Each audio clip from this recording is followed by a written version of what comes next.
Top பீஸை நேற்று தைச்ச மாதிரியே இந்த சைடு அப்படி இதை விரிச்சு விட்டு இதை இந்த சைடு ஃபோல்ட் பண்ணிடுங்க, இதை இந்த சைடு ஃபோல்ட் பண்ணிடுங்க. சரியா?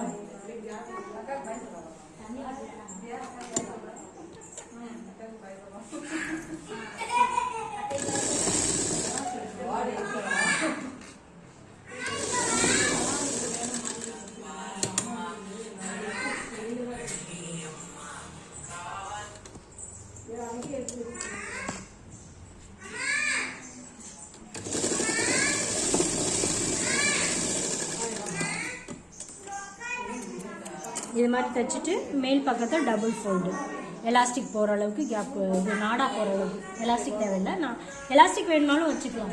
நாடாவை கட்டுறது ஒரு சிலருக்கு அன்கம்ஃபர்டபுளாக இருந்துச்சு அப்படின்னா நம்ம இடுப்பு பலாசோ பேண்ட்டுக்கு நாடா வச்சோம், எலாஸ்டிக் வச்சோம் இல்லையா, அதே மாதிரி நம்மளோட ஹிப் சைஸை விட 4 இன்ச் கம்மி பண்ணி எலாஸ்டிக் எடுத்து நாடாவுக்கு மேலே இதை உள்ள இன்சர்ட் பண்ணிக்கலாம். சரியா? அப்படியும் கூட பண்ணிக்கலாம். நாங்களாம் பிள்ளைங்களுக்குலாம் ஸ்கூலுக்கு நாடாலாம் வைக்க மாட்டோம், எலாஸ்டிக்கே வச்சு விட்றது. அதுங்களுக்கு கொஞ்சம் சிரமமாக இருக்கும்னு சொல்லிட்டு நாடாவே வச்சு விட்டு எலாஸ்டிக்கே வைக்க விட்டுருவோம்.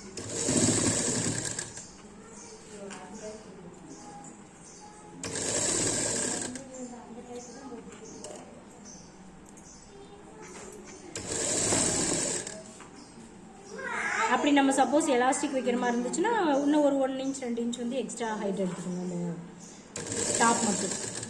அப்படிங்கிறப்ப அந்த எலாஸ்டிக் போகிற அளவுக்கு நம்ம கேப் கொடுத்துக்கலாம்.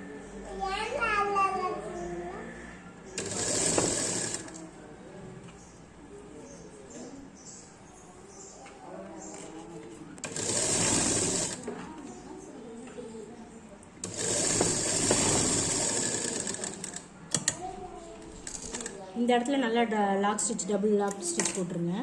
ஏன்னா இந்த மேல் இதை பிரிக்கும்போது இந்த இடம் வந்து ஒரே ஒரு ஸ்டிச் இருந்துச்சுன்னா ஈஸியாக பிரிஞ்சிடும். இந்த இடத்துல நல்லா லாக் ஸ்டிச் நான் 2-3 இது போட்டுருங்க. இப்போ போட்ட உடனேயுமே இந்த சென்டரை வந்து மார்க் பண்ணிடணும். இதோட ஆப்போசிட்டில் சென்டர் இருக்கு இல்லையா, அந்த சென்டரில் ஒரு சின்ன கட் கொடுத்துட்டோம்னா இதுதான் அந்த சென்டருங்கிறது ஞாபகம் வந்துடும். அதே மாதிரி இந்த இடம் இருக்கு இல்லையா, இந்த இது ரெண்டையும் ஜாயின் பண்ணிங்கன்னா இந்த 2 சென்டர் கிடைக்கும். இந்த சைடையும் லாக் பண்ணிக்கணும். ஓகேவா? இந்த சென்டரையும் மார்க் பண்ணணும், இந்த சென்டர்களையும் மார்க் பண்ணிக்கணும். மார்க் பண்ணிட்டு நல்ல பக்கத்தில் திருப்பி வச்சுக்கோங்க. அடுத்தது இந்த பீஸில் பாட்டம் ரெடி பண்ணுங்கள்.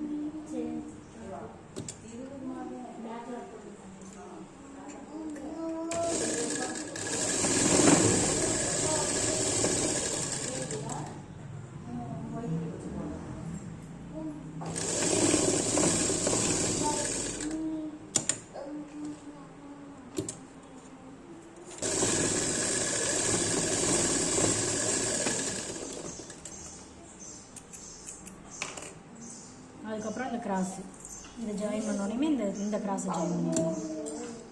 கால் சுற்றளவு எவ்வளோ வேணுமோ அதை மார்க் பண்ணிவிட்டு அங்கேருந்து இந்த இது வரைக்கும் ஸ்டிச் கொடுத்துருங்க.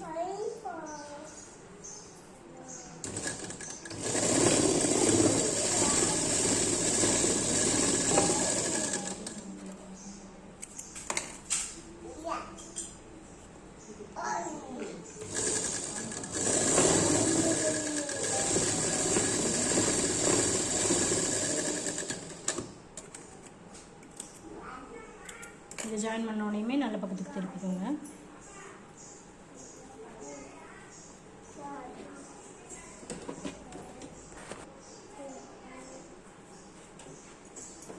நல்ல பக்கத்துக்கு திருப்பிட்டு சென்டரை பிடிச்சி சைடு ஜாயின் பண்ணுவோம் இல்லையா, இந்த சென்டரையும் ஈவனாக வச்சுட்டு இந்த சைடையும் ஜாயின் பண்ணிடுங்க.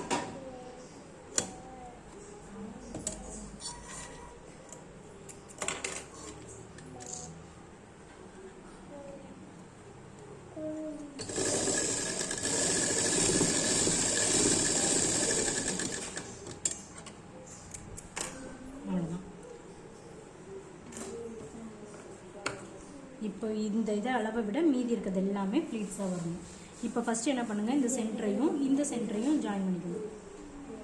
ஓகேவா? இந்த சென்டரில் ஒரு ஜாயிண்ட்டும் இந்த சென்டரில் ஒரு ஜாயிண்ட்டும் போட்டுட்டு இந்த சென்டர் இருக்கு இல்லையா, இந்த சென்டர்லேருந்து இங்கிட்டு ஒரு 2 ஃப்ளீட்ஸு, இங்கே ஒரு ஃப்ளீட்ஸு, இப்படி ஃப்ளீட்ஸ் வச்சுட்டு வரணும். 5 ஃப்ளீட்ஸ்னு கால்குலேட் பண்ணோம்னா இங்கிட்டு 2 சென்டரில் 1, அந்த மாதிரி ஃப்ளீட்ஸ் எல்லாமே வந்து ஆனால் ஈவனாக இருக்கணும். இப்போ இந்த சென்டர்லேருந்து நான் ஸ்டார்ட் பண்ணுறேன், பேக் சென்டர்லேருந்து ஸ்டார்ட் பண்ணுறேன். பேக் சென்டரில் ஸ்டார்ட் பண்ணி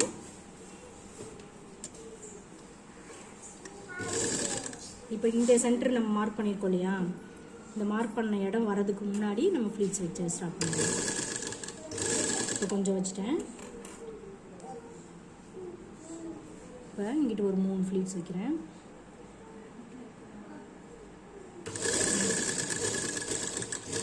ஃப்ளீட்ஸ் எல்லாமே ஈவனாக இருக்க மாதிரி பார்த்துக்கோங்க.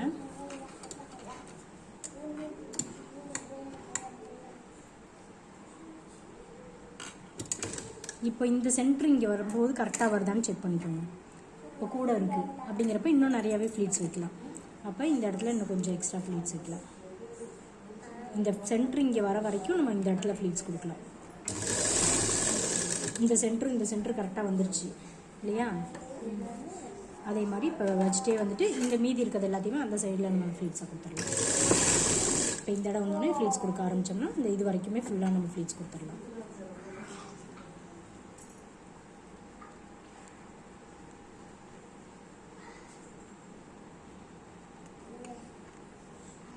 அதே மாதிரி இந்த காலோட மடிக்கும்ல, கால் அப்படி 2ஆக ஃபோல்ட் பண்ணோம்னா சென்டர் வரும்ல, அந்த சென்டரும் இந்த சென்டர் கரெக்டாக வரணும். அது மாறிச்சினாலும் அந்த கால் வரும்போது கொஞ்சம் இதாக இருக்கும்.